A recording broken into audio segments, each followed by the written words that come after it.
Okay, so for yin today, so we'll start with props, but if you don't have enough props, I'll give you options without props. There's always a way to do this without props, but props do enhance your practice and they're a good investment. You can make that decision on your own. Okay, so for this first one, we'll start in Supta Baddha Konasana with or without props. With props, you bring the bolster back behind you. If you don't have anything like a bolster, then you just do it flat on the mat and that's fine. Then you turn away from the bolster, bring the soles of the feet together, maybe have some blocks on each side of the hips. You may or may not need them. You want the bolster to be all the way up against the hips before you lie back. I like to hang on to the bolster so it stays up against the hips. Lie down onto the bolster, or you're lying down flat on the mat. That's fine too. The only difference is you're getting a back bend when you have the bolster. If you don't have the bolster, then you're just flat on the mat and you're getting a hip opening, and that's great. So here's where you could use the blocks. There's a gap between our knees and the floor. Maybe you fill in the gap with the blocks or whatever you have around. It doesn't actually have to be blocks. And the reason for that is there could be some pulling on the inner thigh groin area. And we know we stay in these poses a little longer. So you want to feel comfort, not discomfort. Make it easier. And the blocks help you do that. So arms could be down by the sides, palms facing up, close the eyes, start to settle in. Another option with the hands is you could bring them on the torso. So maybe left hand on the heart, right hand on the belly, or two hands in one place, two hands on the heart, two hands on the belly. Sometimes it's nice to bounce around between all of those options to figure out which one feels best. If it's a drastic difference, stay with the one that feels most comforting. If you can't decide, then you're probably coming into this in a more balanced state of mind, and that's great. All choices are probably good ones. The eyes closed. Take a deep breath in through the nose. Back out through the mouth just as long. 2 more cleansing breaths together. Deep breath in.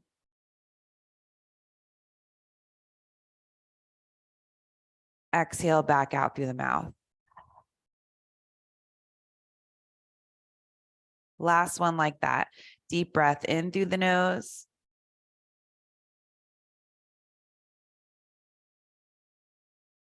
Back out through the mouth. This time in through the nose. Back out through the nose. Keep going on your own. Just keep your focus and concentration on the breath. See how long you can make those inhales and exhales. Evening out the length of each so they match.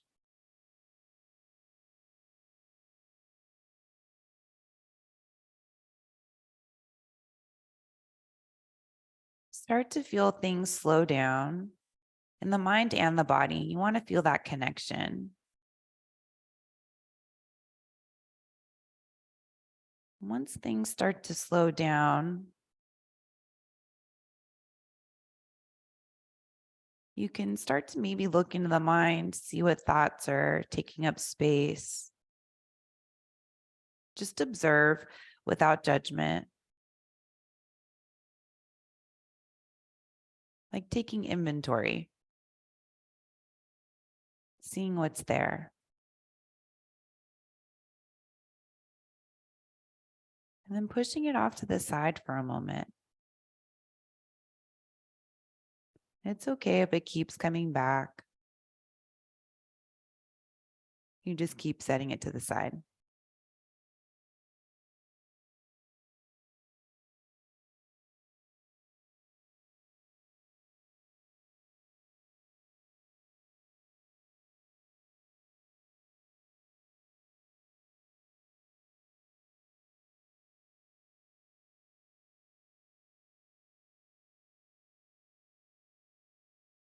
Bring the fingertips to the outer thighs to help the knees back together. You can set the blocks off to the side just so they're out of the way if you're using them. Roll over to your right side. Use the left hand to bring yourself up to seated. And then set the bolster off to the side if you're using it. No props for this next pose. You'll come back down onto your back. So lying the head down flat, arms down by the sides. Extend the legs out in front of you. Feet are a little bit wider than hip width distance, so they're definitely not touching. Toes can turn out. Reach the arms overhead, just finding a stretch on your mat, reaching through the arms and the legs. It doesn't have to be 100%. Maybe you just go 30%, so it's a light stretch. Clasp opposite elbows overhead, and you just let the arms rest on the mat behind you. And if opposite elbows feels like too much for the shoulders, you can bring it in a little looser. Maybe it's forearms or even wrists. And then take the right foot, stack it on top of the left foot. So your legs are long, they're straight. It's just the ankles that are crossing. Right foot on top of left foot. And then you'll lift the upper body and the head up enough so you can bring it over to the left just slightly. Set the head down. Make sure both shoulder blades are down on the mat and both hips are down on the mat. If the right shoulder and the right hip are lifting up, you've gone too far over with the upper body. So maybe you take it closer to the center. We're in a shape called banana. Staying with the breath, keeping the eyes closed, and see where you can ease up. So sometimes we squeeze the legs together. You don't need to. The feet are hooked. They're not going to come apart. So see if you can relax the legs. Just let the hooking of the feet do the work of lengthening that right side of the body, the whole right leg, right side of the torso. Shoulders are opening. And you're even getting length on the left side because you can't arc the body too much in this shape.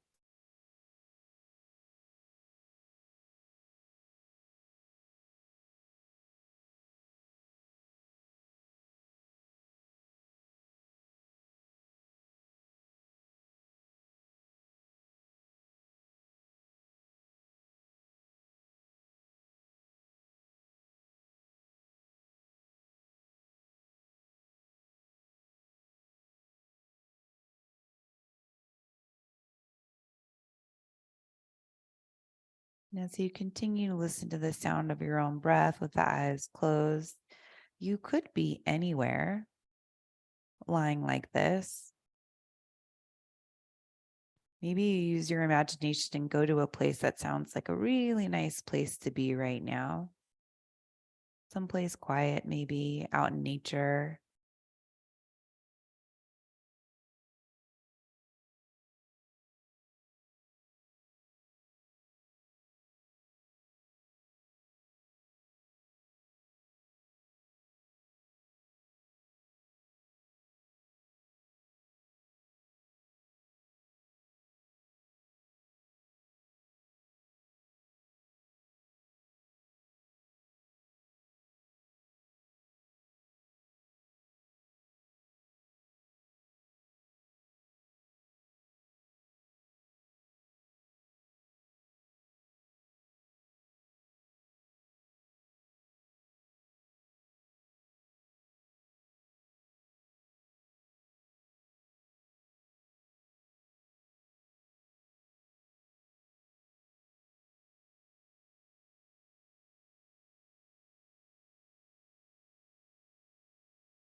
And you'll lift the upper body, bring it back to center, uncross the feet, keep them hip width distance apart, reach out through the arms and the legs, find that stretch again.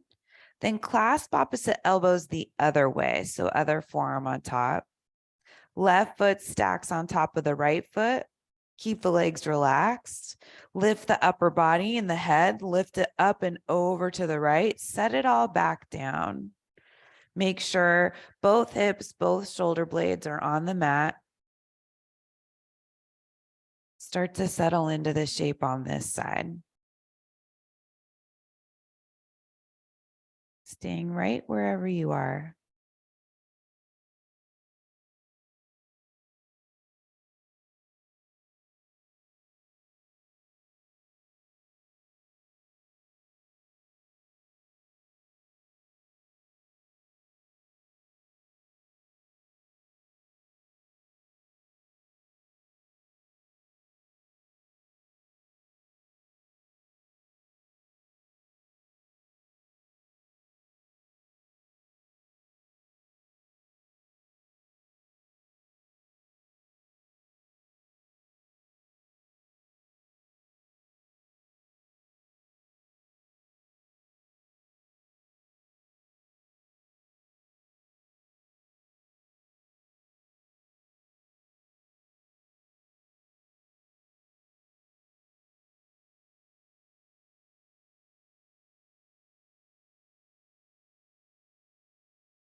You'll start to lift the upper body up, bring it back to center, uncross the feet, reach the arms overhead, finding a stretch, maybe feeling a little longer after doing banana on each side.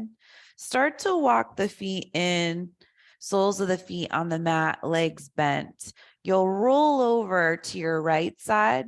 Use the left hand to bring yourself up to seated. So this next one, let's use 2 blocks. If you only have 1 block, you could do a block and a bolster. So we're coming into a back bend. I'm setting up this way because I think it'll be easier for you to see. So blocks will be behind you. If you have 2 blocks, one on the medium height, one on the tallest height behind that one. If you only have 1 block that you're working with, then you can bring that block either on the lowest height or the medium height, and you can just build a ramp with the bolster on top. So that's an alternative. But if you got the 2 blocks, stick with the 2 blocks. And if you don't have any props, come into Sphinx pose on your stomach.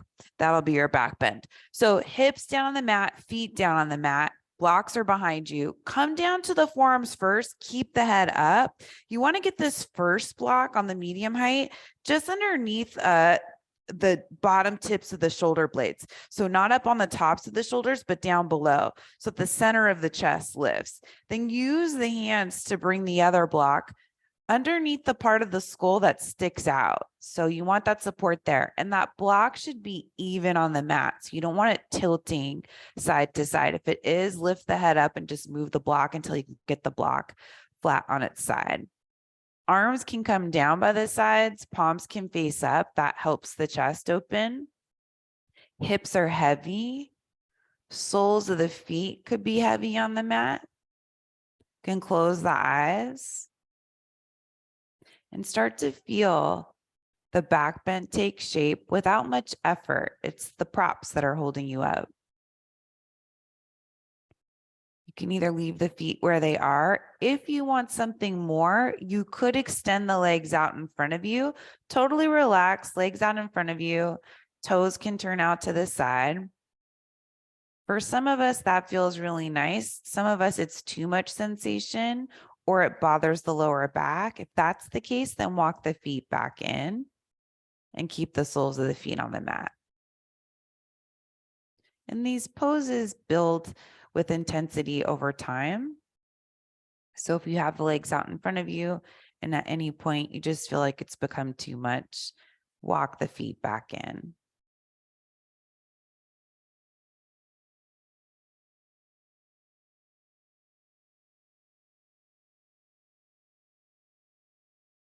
Back to the sound of your breath.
Start to wiggle the fingers and the toes. Walk the feet back in if the legs are extended out in front of you. Bring the forearms and the hands down to the mat, just enough so you could press into them to lift the head up first, then walk up onto your hands, completely moving away from the blocks. Set the blocks off to the side, so completely off of the mat or whatever props you have behind you. Come on down onto your back. And if you're in Sphinx pose, flip over, come onto your back, just lie flat on your back. It's always nice to lie flat on a hard surface after a back bend so you can absorb that sensation, feel what you did with the spine, feeling how it's starting to settle. And just take that in.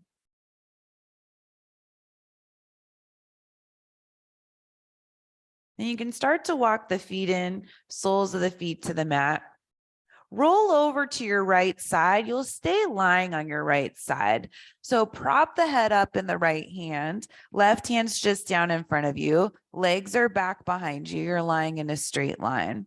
Then you'll take this left leg, the top leg, bring it forward. So maybe the foot is below the hip.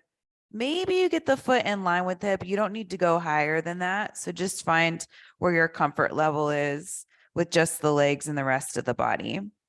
You can stay right here. You could also play with bending this bottom leg, the right leg. So like you're bringing the heel up toward the glute. It's not going to touch. Just do what you can with that.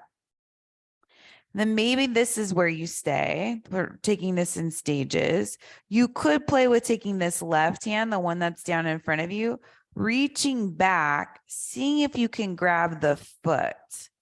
See how that goes. Sometimes it's there, sometimes it's not. If it's not there, skip reaching back for the foot. Just let it go and keep the leg bent. One other option, you can reach this right arm forward, roll back onto your back, resting the head on the mat, and you're opening the chest up toward the sky. And now you have a twist happening in the spine, whether or not you have the foot. That part doesn't really matter all that much. If it's too much to hang onto the foot, definitely let it go. You're focusing on the twist first. That's why we're in this pose, cat pulling its tail. Great name. Always have to say it. So you can look up, you can close the eyes. Maybe the head starts to look toward the left if your neck's okay with that. That's a deeper twist because you're taking it higher up the spine. Then you close the eyes, see where you can ease up. And if you're uncomfortable closing your eyes, that's fine. Just try not to move the eyes around. So when we move the eyes around, the mind starts to speed up, the thoughts start to speed up. You start to get distracted. And we're trying to find longer moments of presence.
If you're still hanging on to that bottom foot, gently release it, let it extend back out in front of you. Can bring the gaze back up if you're looking to the left.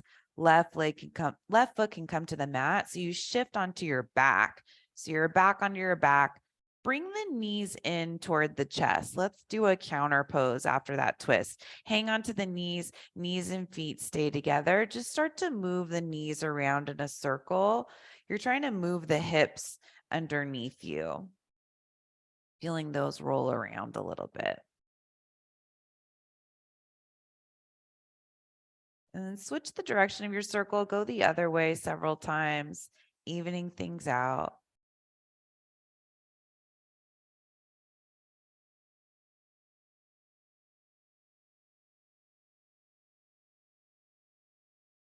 Set the feet back down onto the mat, roll over to your left side.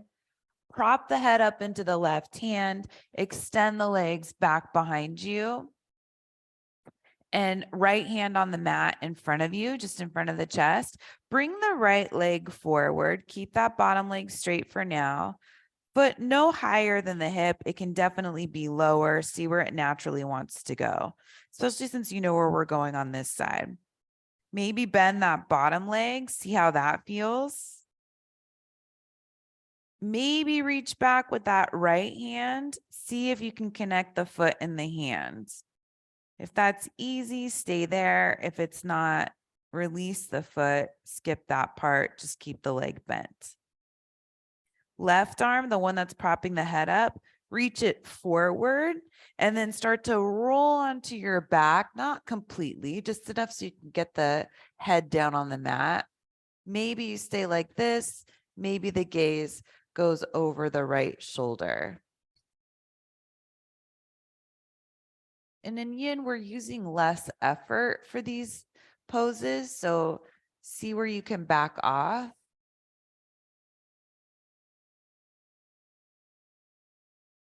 Bring some ease into each shape.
You have the bottom foot, gently release it, bringing the head back to center.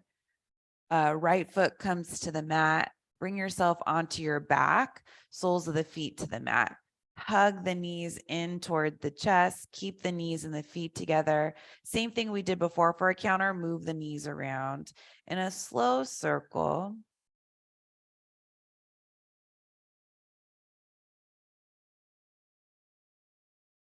Go the other way.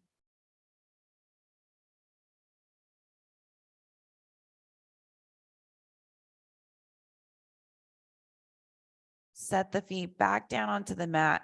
Roll over to your right side. Use the hands to bring yourself up. Let's come to hands and knees. So once you get to tabletop, stack the shoulders over the wrists, hips over the knees. We'll do a few rounds of cat-cow. So on the inhale, reach the heart forward. This will feel familiar. On the exhale, slowly round. We haven't done a lot of this yet. Chin in toward the chest, and maybe you don't go all the way in. It can just be a light rounding of the spine. Inhale forward. Exhale, round. Keep going on your own. Just checking out how your back feels after a deeper back bend, a twist.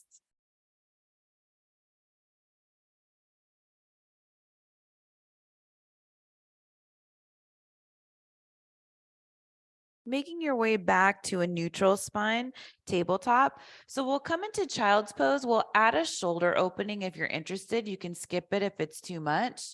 You can do it with blocks or a bolster. So blocks would be my recommendation. Lowest height, shoulder width distance apart, hands go on the blocks, big toes together, sit the hips back, forehead comes down. So you lift the hands and it gives you a little bit more of an opening across the upper back, shoulders, chest area. You could, instead of the blocks, just bring a bolster the wide way in front of you, place the hands on top of the bolster and set the forehead down, or get creative. Grab something that you have around that's about the same height that can keep the hands elevated. Just make sure the hands are lifted evenly and one side's not higher than the other.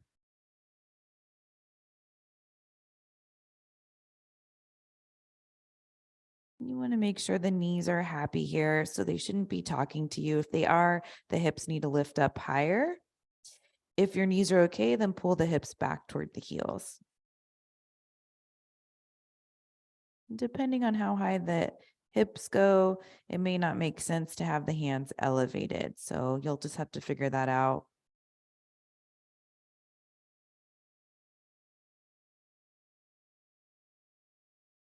And the messages we receive from our body are our guide.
We'll start to lift the head up, bring the hands down to the mat if they're elevated, shift forward to hands and knees.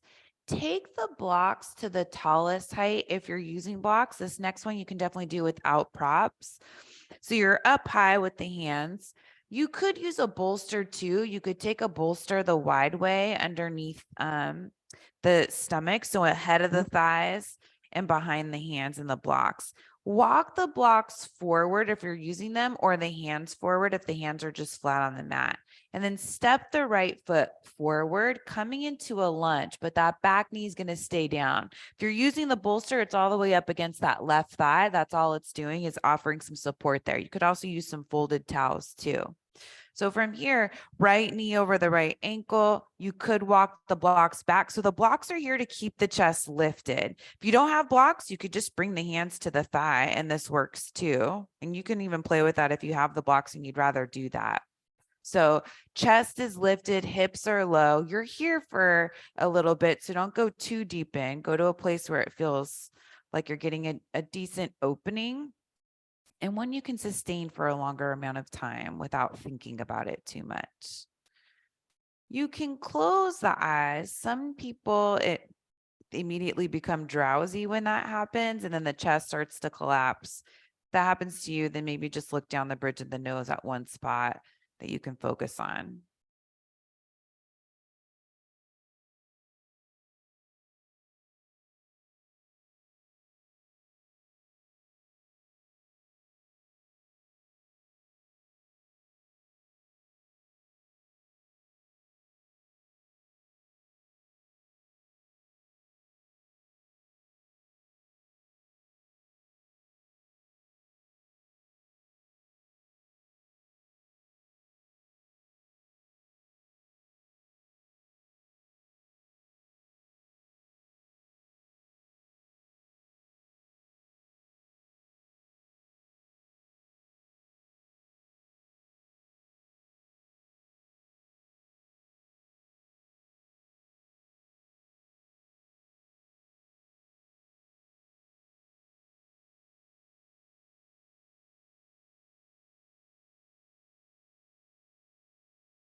You'll start to look down at the mat if you haven't already. You can lower the chest.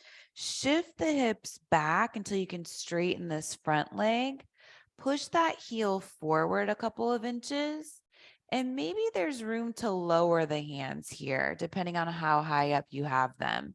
So you could lower the blocks to the medium height. You could go even lower than that. But now we're getting into the back side of that right leg.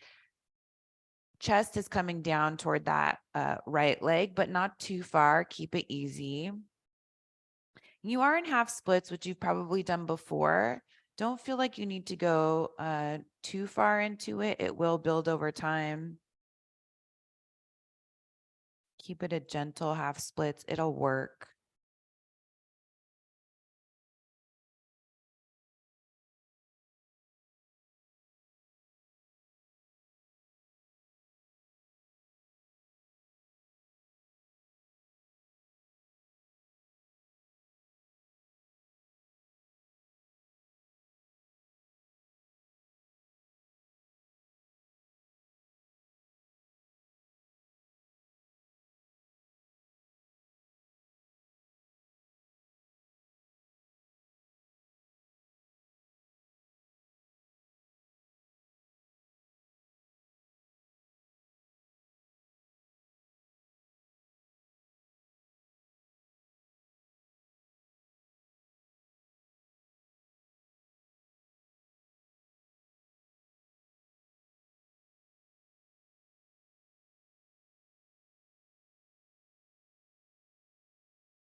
Start to lift the head and the chest.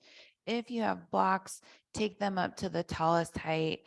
Start to shift forward onto the sole of the right foot, coming back on into that lunge. Chest is still lifted, hands high up on the blocks. Then shift the hips back, bring that right knee back behind the bolster if you're using it, or just underneath the hip. And then you'll transition to the other side. That's your counter. So left foot steps up between the hands, maybe the blocks.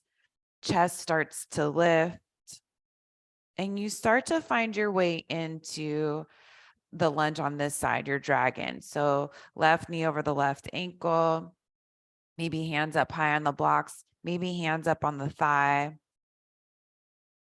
eyes closed, or keeping the gaze down the bridge of the nose, trying to focus on one spot on the floor in front of you.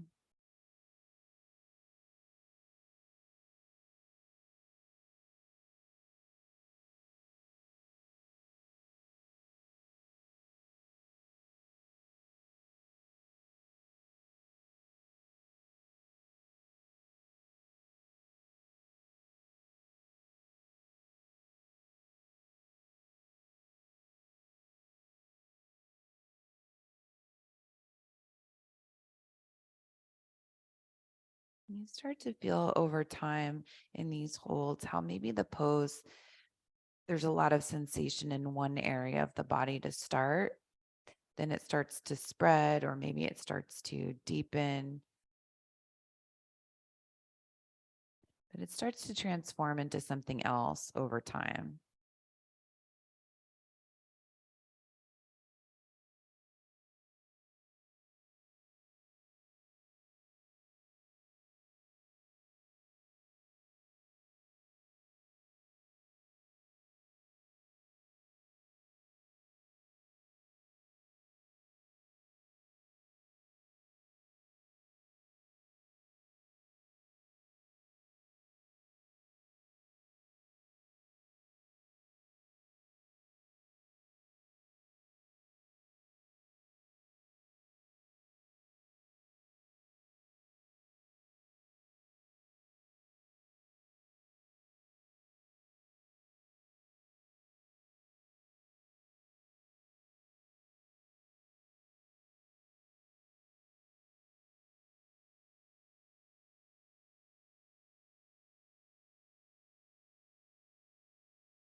You'll open the eyes enough so you can see where you're going. Looking down at the mat, shift the hips back, straightening the front leg. You can walk the hands back, push the heel forward just a couple of inches. It doesn't need to go very far. You're trying to get this back thigh more vertical.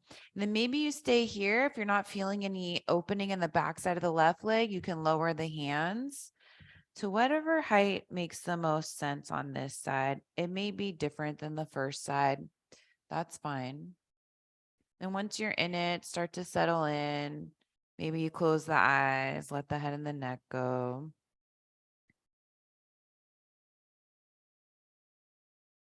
And oh, one other thing I'll say, instead of feeling like you're pushing that left foot away from you, you want to feel like you're isometrically pulling it in toward the body.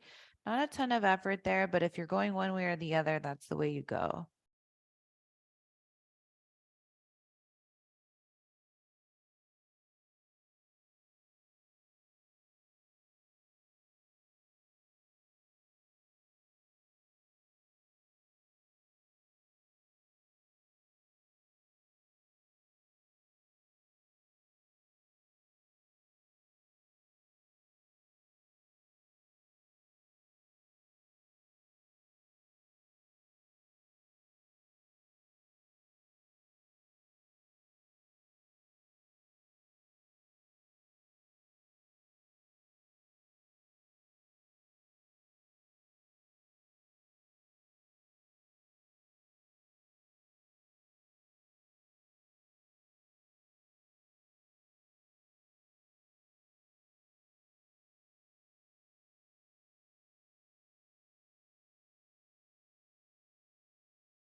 You'll start to shift forward onto the sole of the left foot, bringing the blocks up high if you're using them.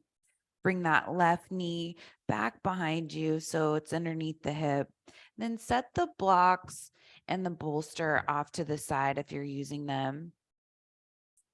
And you'll come to seated. I'll turn to face you. So you're coming to Baddha Konasana butterfly. So soles of the feet together, knees wide. This will be our last hip opening. You could sit up on a block or a bolster if you want to lift the hips, especially if the knees are lifted up high from the mat. All right, so from here, grab onto the shins, ankles, maybe inner edges of the feet if that's easy to reach. And then just start to fold forward over the legs. You can round the spine, you can let the head and the neck go. Elbows can flare out, maybe they rest on the legs. Don't go all the way in, go part of the way in, especially with a shape like this one. Gravity will just pull you in a little deeper over time.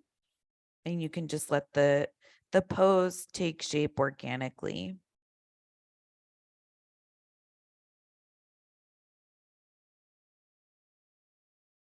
We did a version of this to start class, reclined on our back.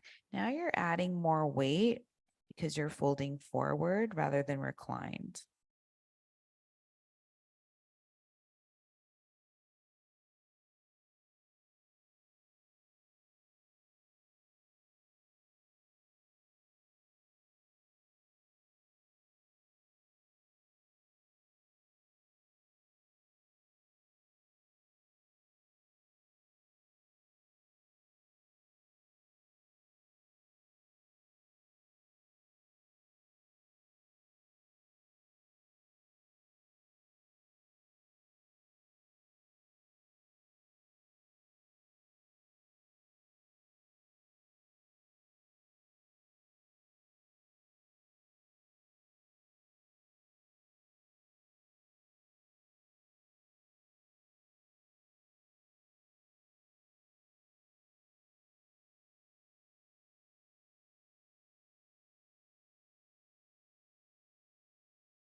And let's start to bring ourselves back up to seated. Use the hands to bring the knees back together. Bring the hands back behind you so you're sitting reclined. Open up the feet wide, wider than hip width distance, and start to move the knees side to side like windshield wipers. And this is a hip opening too. It's also just a counter after staying in a static pose for so long. And we'll start to transition into our final relaxation pose, Shavasana. Let's elevate the feet and the legs today. So I'll show you how to do it with props, and I'll give you some options without props. So if you have 2 blocks and a bolster, take the 2 blocks on the tallest height at the top of the mat, about shoulder width distance apart, and you'll take the bolster, bring it on top of those 2 blocks. If you don't have this set up, you might have a chair or a sofa or a bed around. you can bring the legs up there if it's the right height. You could also bring the hips up against the wall and do legs up against the wall if you have a wall. So those are other options. If you have this bolster, whatever you're using to elevate the legs, even if you're at the wall, you sit up by this, you bring the side of the body to it. So hips all the way up against it, then flip the legs up onto the bolster, sofa, chair, bed, whatever's the right height, or legs are straight up the wall. Come on down onto your back. You can scoot the hips forward. So you want those thighs to be vertical. Legs are up the wall, the hips are all the way up against the wall. All right, arms down by the sides, close the eyes, and then start to relax the lower body. It doesn't need to do anything. Take one more breath in through the nose. Exhale out of the mouth, let it go. Lightly close the lips and go back to breathing on your own. So the way you normally breathe without thinking about it.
Start to wiggle the fingers and the toes. If you have the feet elevated and bent, you can bring the feet up onto whatever you're using. If the legs are up the wall, you'll just go to one side. We'll all roll over to one side using the hands, being careful, whatever props you're using, come to a comfortable seat. Sitting up tall. Eyes still closed, so you stay inside. One more moment just to close. Bring the hands together in front of you. Keep the lift of the chest as you slightly bow the head. Honor and acknowledge your heart and spirit, as well as everyone around you. Bring the head back up, blink open the eyes. Namaste. Thanks so much for sharing your practice today. I hope you enjoyed it and it brings a better day or evening ahead of you. All right. See you next time.